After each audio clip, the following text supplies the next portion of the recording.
Assalamu alaikum. Dear students, now we are going to continue our grammar studies. As per our previous classes, we almost completed our tenses and some other grammatical topics. And today we are going to learn an important grammatical topic that is called model.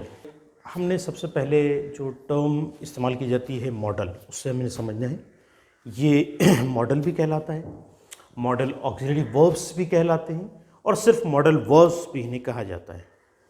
Actually ये क्या होते हैं और इनका इस्तेमाल हमने कैसे करना है वो अभी हमने सीखना है। जब भी हम लोग ने किसी लैंग्वेज को यूज़ करना है तो हमने बताया थे आपसे कि हमने उसकी जो बेसिक ग्रामेटिकल थिंग्स है उसको अप्लाई करके हम प्रॉपरली उसको यूज़ कर सकते हैं। हमने आपसे इससे पहले भी बताया था कि लैंग्वेज हम सिर्फ एग्जाम पॉइंट ऑफ व्यू से या कोई ग्रामेटिकल टॉपिक को सॉल्व करने के लिए नहीं स्टडी कर रहे हैं, बल्कि we have to learn it for its application, for its use in our personal and professional life. And today we are going to learn an important topic. Why? As per our previous learning हमने आपसे पहले बताया था कि जब भी हमने किसी पर्टिकुलर लैंग्वेज में, यानी we are talking about English, तो अभी हमने इंग्लिश में अगर कम्युनिकेशन या कोई और वे में अपनी बात को रखना है, मीन्स रिटन फॉर्म में, तो हमने हमारे पास बेस है टेंसेस। पार्ट्स ऑफ स्पीच को भी हमने बहुत तफसील से इसलिए लिया था कि हमारे पास में जो बेस है वो एक्चुअली यही है। उसके बाद टेंसेस, उसके बाद अब जब हमारी बात आती है कि भाई टेंसेस भी हम लर्न कर चुके हैं, पार्ट्स ऑफ स्पीच का भी हमारा बेस बन चुका है। अब हमारे पास कुछ ऐसे एक्सप्रेशंस रहेंगे जहाँ पर हमारे टेंसेस में बात को हम पूरी तरीके से नहीं रख पाएंगे। हालांकि टेंसेस में ही बात होगी, मतलब किसी न किसी ज़माने में होगी, लेकिन कुछ हमारे एक्सप्रेशंस ऐसे होते हैं, कुछ हमारे तासुरात ऐसे होते हैं, कुछ हमें कुछ ऐसा कहना होता है कि हमें उन्हें कहने के लिए मॉडल्स की ज़रूरत पड़ती है। तो मतलब पता क्या चल रहा है, मॉडल्स के ज़रिए से हम क्या कर सकते हैं, अपनी जो अलग अलग जो हमारी फीलिंग्स से, हमारी रिक्वायरमेंट्स से, हमारे ये समझिए कि जो ज़रूरियात है उसको हम इफ़ेक्टिवली प्रेजेंट कर सकते हैं बाय यूजिंग मॉडल्स। मॉडल्स की स्पेशलिटी कि इसमें ये एक सब्जेक्ट की मुनासिबत से कोई तब्दीली नहीं आती है। जैसे जो मॉडल ऑक्सिलरी वर्ब्स हैं इनके भी हम बात करेंगे, तो इनके ताल्लुक से हमारे पास में कुछ बेसिक कॉन्सेप्ट्स रहें कि इसमें कोई तब्दीली नहीं आती है। किस मुनासिबत से? सब्जेक्ट की मुनासिबत से। अगर हमारे पास में जो प्राइमरी ऑक्सिलरी वर्ब्स है, जिसे आप जानते हो एम, इज़ और वाज, वेयर, तो आपने देखा था हमने टेंस, हम इसको ना थोड़ा सिंपल वे में ले रहे हैं। एकदम जो ग्रामेटिकल टर्म्स इस्तेमाल की जाती है ना, उसको हम अवॉइड इसलिए कर रहे हैं कि कन्फ्यूजन वहीं होता है। हमको इसको अप्लाई करना है, हमको इसे यूज़ करना है। उसके पॉइंट ऑफ व्यू से हम क्या कर रहे हैं कि आप जानते हो एम, इज़ और वाज, वेयर,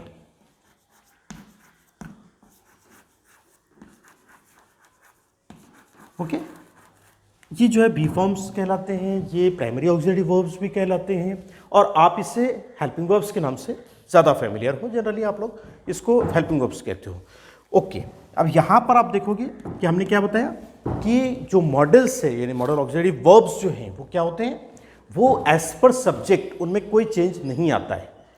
वेयर एज जबकि क्या होता है, primary auxiliary verbs as per subject change होते हैं। जो हमारी प्रीवियस लर्निंग है एक्चुअली, अभी हमने जस्ट उसको रियलाइज करना है। आई एम, वहीं अगर आप सब्जेक्ट यूज़ कर रहे हो यू, तो आप यूज़ कर रहे हो यू आर। वहीं अगर आपने सब्जेक्ट यूज़ किया है ही इज़, वहीं अगर आपने सब्जेक्ट यूज़ किया है दे आर, और वेयर ऑल्सो। पता क्या चल रहा है, प्राइमरी ऑक्सिलरी वर्ब्स जिसे आप हेल्पिंग वर्ब्स कहते हो ना, वो चेंज होते हैं according to the subject. But we are talking about modals. Modals की एक स्पेशलिटी आप अपने पास रखोगे, what? They don't change according to the subject. It means they remain same, whatever subject you are choosing. We will take examples later, but here what concept we have to take? जो models होते हैं वो क्या होते हैं, वो किसी भी सब्जेक्ट के साथ में इस्तेमाल किए जा सकते हैं, उसमें कोई चेंज नहीं आता है। जैसे कि आपने देखा कि प्राइमरी ऑक्सिलरी वर्ब्स में चेंज होते हैं कि अगर आपने आई यूज़ करना है तो हमने आपको इनिशियल क्लासेस में बताया था कि आई सब्जेक्ट है तो आपको एम ही यूज़ करना है, ये रूल है। एम इज़ आर में से आपको एम लेना है। वहीं अगर आपने आई की जगह ही कर दिया तो आपको इज़ करना पड़ेगा। वहीं अगर आपने आई की जगह ही की जगह पर दे कर दिया तो आपको आर करना पड़ेगा। ये चेंजेस होते हैं प्राइमरी ऑक्सिलरी वर्ब्स में। और मॉडल ऑक्सिलरी वर्ब्स की हम बात कर रहे हैं अभी, तो हमने स्पेशलिटी क्या देखा है उसकी कि दे डोंट चेंज और they remain unchange whatever may be the subject. Second thing what we have to remember about modals, तो जो मॉडल ऑक्सिलरी वर्ब्स होते हैं उनमें जो ये एक अपनी मखसूस जो एक्सप्रेशन है उसके लिए हम इस्तेमाल करते हैं। एक और भी हम क्लियर कर लें बात को कि हमने सिर्फ एग्जाम पॉइंट ऑफ व्यू से ही नहीं लेना है, बल्कि इसको अप्लाई करने के पॉइंट ऑफ व्यू से एग्जाम में किस तरह के क्वेश्चन आते हैं वो भी हमें देख लेना है। कि एग्जाम में जनरली एक सेंटेंस रहता है और कहा जाता है नीचे ब्रैकेट में लिखा रहता है use proper model auxiliary verb for showing particular expression दिया जाता है, सजेशन, ऑब्लिगेशन, परमिशन, पॉसिबिलिटी। अभी हम आगे उसको समझेंगे। सिर्फ यहाँ पे हमको बताना मकसद क्या है कि इसमें क्वेश्चंस किस तरह के आते हैं। एक तो आपको इस तरह का रहता है कि भी एक सेंटेंस दिया है और उसमें कहा जा रहा इस पर्टिकुलर एक्सप्रेशन को शो करने वाला मॉडल आपने यूज़ करना है। सेकंड थिंग किस तरह से क्वेश्चन हो सकता है, एक सेंटेंस आ गया है और ब्रिंग आउट द मॉडल्स, जो भी मतलब सेंटेंस दिया गया उसमें से हमको अंडरलाइन या ब्रिंग आउट के लिए किस एक्टिविटी हो सकती है। वहाँ पर पर्पस सिर्फ इतना रहता है कि हमको चेक करना रहता है कि हमारा मॉडल्स की तरफ से क्या स्टडी है, लेकिन हमारा पर्पस क्या है यहाँ पे सिर्फ एग्जाम में सॉल्व करना और मार्क्स हासिल करना नहीं है।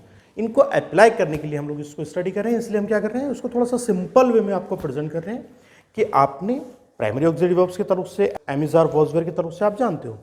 तो हमारे पास एक स्पेशलिटी क्या हुई है मॉडल की कि ये चेंज नहीं होता है सब्जेक्ट की मुनासिबत से। उसके बाद सेकंड थिंग क्या हमने बताया है इसकी एक स्पेशलिटी कि ये जो है एक मखसूस एक्सप्रेशन को शो करने के लिए एक मखसूस मॉडल का इस्तेमाल किया जाता है। इसी तरीके से इसके साथ में इन्फिनेटिव वगैरह का भी इस्तेमाल नहीं किया जाता है। यानी हमने यहाँ क्या क्लियर करना है कि मॉडल्स का हम यूज़ क्यों करते हैं, जब हमारी टेंसेस में जो भी हम बात करने जा रहे हैं यानी किसी पर्टिकुलर टेंस के अंदर हमने क्या करते हैं कि एक मखसूस जो भी बात जिस टेंस की रही यानी जिस ज़माने की रही उसके लिए हम एक मखसूस टेंस इस्तेमाल करते हैं। ये हमने स्टडी कर चुके हैं। अब कुछ एक्सप्रेशंस हमारे ऐसे भी होते हैं जहाँ पर हम टेंसेस का यूज़ करके अपनी बात को पूरी तरीके से कन्वे नहीं कर सकते हैं। अभी हम एग्जाम्पल्स लेंगे तो तब और ये बात क्लियर हो जाएगी। हमने क्या याद रखना है कि मॉडल्स हम क्यों यूज़ करते हैं, जब हमने कुछ स्पेशल कुछ हमारी फीलिंग्स कुछ हमारे एक्सप्रेशंस हैं जिनको हम टेंसेस के ज़रिए से इफ़ेक्टिवली प्रेजेंट नहीं कर सकते हैं, हम मॉडल्स का यूज़ करके उनको इफ़ेक्टिवली प्रेजेंट कर सकते हैं। सबसे पहले जो मॉडल्स ऑक्सिलरी वर्ब्स हैं उसमें हम सबसे पहला मॉडल ऑक्सिलरी वर्ब देखेंगे that is can. You know very well, can, it's a model auxiliary verb. It shows firstly ability. It is also called capability.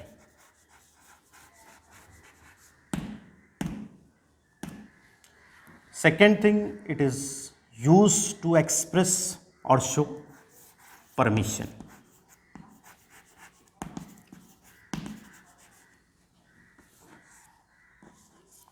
These are the expressions of this particular model auxiliary verb. यानी ये क्या है हमारा, ये जो model auxiliary verb है इसकी ये एक्सप्रेशंस कहलाते हैं। यानी ये एक्सप्रेशंस ये जनरली से वर्ड हमारा करता है।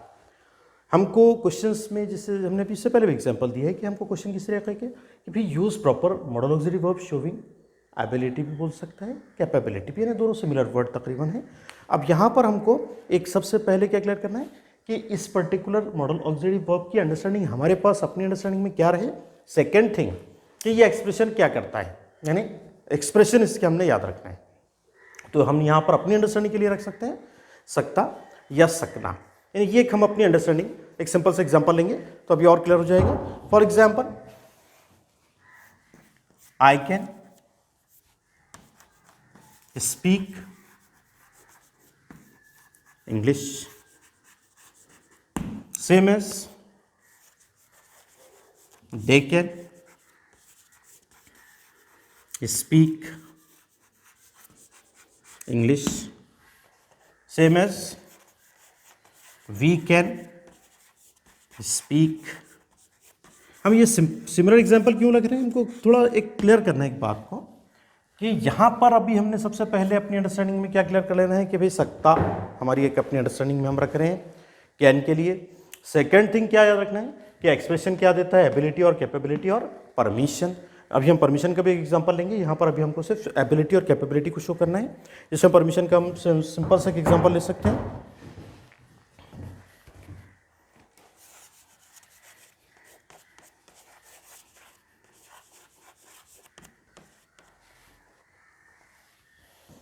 यानी यहाँ पर आप क्या देख रहे हो कि ये हमने एग्जाम्पल्स जो लिया है, I can speak English, they can speak English, we can speak English, can I go out. अब यहाँ पर आप एक चीज़ ऑब्जर्व कर रहे हो जो हमने पहले ही बताया, इसकी स्पेशलिटी क्या कि मॉडल्स जो होते हैं उनमें अकॉर्डिंग टू द सब्जेक्ट कोई चेंज नहीं आता है। जो एमिस आर वर्ब्स जो प्राइमरी ऑक्सिलरी वर्ब्स है, ये भी ऑक्सिलरी वर्ब्स है, ये प्राइमरी ऑक्सिलरी वर्ब्स है, ये मॉडल्स की हम बात कर रहे हैं। तो हमने इनको अलग से क्यों नहीं पढ़ा, क्योंकि वो टेंसेस में कवर हो गए। यहाँ पर जहाँ पर हमारी टेंसेस में जो बात को हम नहीं रख पा रहे हैं उनके लिए हम लोग मॉडल्स का इस्तेमाल करते हैं। अब यहाँ पर आप एक चीज़ क्या ऑब्जर्व कर रहे हो कि हमने आपसे कहा था कि भाई यहाँ पे इसमें चेंजेस आते हैं। यहाँ पे आप देख रहे हो हमने सब्जेक्ट आए रखा है, तब भी हमने यहाँ पे कोई चेंज नहीं किया, यानी कैन ही इस्तेमाल हमने किया है। यहाँ दे रखा था, यहाँ वी रखा, तब भी आप देख रहे हो कि कैन ही इस्तेमाल हुआ, मतलब इसकी चेंज की नहीं हुई है इसकी शक्ल। पता क्या चल रहा है, कंक्लूजन ये है कि ये as per the subject change नहीं होता है, इसका जो एक्सप्रेशन है वो सिमिलर रहता है। अब यहाँ पर हमको एक चीज़ और क्या क्लियर करना है कि हमने इससे अपनी अंडरस्टैंडिंग में क्या रखना है, हमारा पर्पस क्या है। जो हमारी अपनी एक अंडरस्टैंडिंग है उसमें पहले वो चीज़ क्लियर हो जाए, उसके बाद हम उसको इफेक्टिवली प्रेजेंट कर सकते हैं। आई कैन स्पीक इंग्लिश, मैं इंग्लिश बोल सकता। दे कैन स्पीक इंग्लिश, वो इंग्लिश बोल सकते। वी कैन स्पीक इंग्लिश, वो इंग्लिश बोल सकते। सेम एज हम English, we can speak English, हम इंग्लिश बोल सकते। कैन आई गो आउट, क्या मैं बाहर जा सकता हूँ। यहाँ पे जो एक्सप्रेशन इस्तेमाल हुआ है वो कौन सा हुआ है, परमिशन। अब यहाँ पे हमने एक चीज़ क्लियर रखना है कि ये जो है इनफॉर्मल वे में अगर आपने परमिशन लेना है तो हम ये यूज़ कर सकते हैं। हम ये उसको आगे और तफसील से क्लियर कर लेंगे। सिर्फ अभी इतना याद रखना है कि भाई इनफॉर्मल के लिए आपने कैन यूज़ करना है फॉर शोइंग परमिशन। पता क्या चला, कैन को आप यूज़ कर रहे हो कैपेबिलिटी और एबिलिटी को शो करने के लिए, और साथ ही साथ परमिशन के लिए भी हम इसे इस्तेमाल करते हैं। अपनी अंडरस्टैंडिंग में वो क्लियर रहे। Now let's see the next model, that is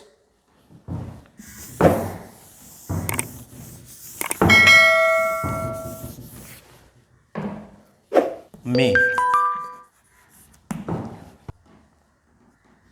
It expresses, first thing, permission, possibility.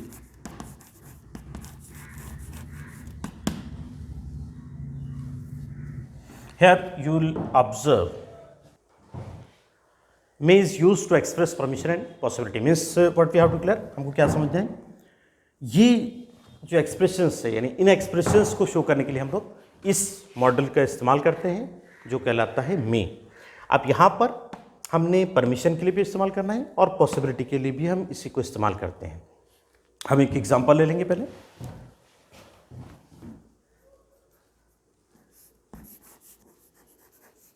May I ask you a question,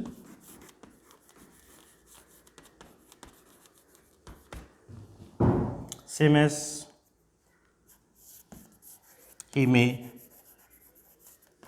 come tomorrow, same as you may ask any question.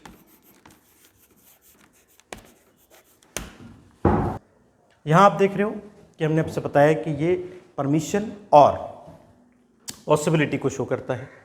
अब यहाँ पर permission के ताल्लुक से हमने यहाँ पर आपसे बताया था कि ये जो है एबिलिटी और कैपेबिलिटी के साथ साथ परमिशन भी शो करता है। हमने एक एग्जांपल भी लिया है, कहना है गो आउट।